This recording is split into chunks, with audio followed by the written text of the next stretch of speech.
ഇത് ഷുഗറിന് uric acid ഇതിനൊക്കെ ആണ് ഇപ്പോൾ ഉപയോഗിച്ചത്. നമ്മുടെ മക്കോട്ടയുടെ തൈ ഒരുപാടുണ്ട്. ഇതിന്റെ പ്രത്യേകത എന്താണെന്ന് വെച്ചാൽ ഈ ചെറുതില് വരെ കായ ഉണ്ടാകാൻ തുടങ്ങും. എന്ന് വെച്ചാൽ ഒരു വർഷം ആകണതിന് മുമ്പ് തന്നെ കായ ഉണ്ടാവും. പിന്നെ നമ്മുടെ കയ്യിൽ കായ ഒരുപാട് തൈകൾ ഇരിപ്പുണ്ട്. എനിക്ക് ചേട്ടൻ ഒരു വർഷം മുമ്പ് ഒരെണ്ണം തന്നായിരുന്നു. അതിപ്പോ നിറച്ച് കായ ഉണ്ടാക്കി വീട്ടിൽ നിൽപ്പുണ്ട്. ആവശ്യം കൂടി ഞാൻ കാണിക്കാം. ഇതിപ്പോ എത്ര തൈ ഉണ്ടാവും നമ്മുടെ കയ്യിൽ? എന്തെങ്കിലും എപ്പോഴും 2000 തൈ എപ്പോഴും സ്റ്റോക്ക് ഉണ്ടാവും. ആവശ്യക്കാർ ചോദിച്ചാൽ എത്തിച്ചു കൊടുക്കും. അതുകൊണ്ട് എപ്പോഴും കായായി തൈകൾ തന്നെ കൂടുതലുണ്ടാവും. ഇതെന്താണ് ചേട്ടാ? ഇത് മക്കോട്ടയുടെ ഡ്രൈ ഫ്രൂട്ട് ആണ്.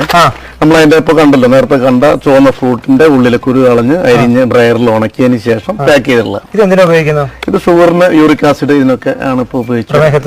അത്യാവശ്യം എല്ലാവർക്കും അറിയാവുന്ന ഒരുപാട് ആളുകൾ ഇങ്ങനെ ഉപയോഗിച്ചു റിസൾട്ട് ഉള്ളതാണ്. ഇതെന്താ സംഭവം? ഇത് ഗാൾഫ്രൂണിന്റെ സീഡാണ്. സീഡ് പാക്ക് ചെയ്ത് നമ്മൾ ആമസോണിൽ സെയിൽ ചെയ്യുന്ന. ഇത് ആമസോണിൽ സെയിൽ.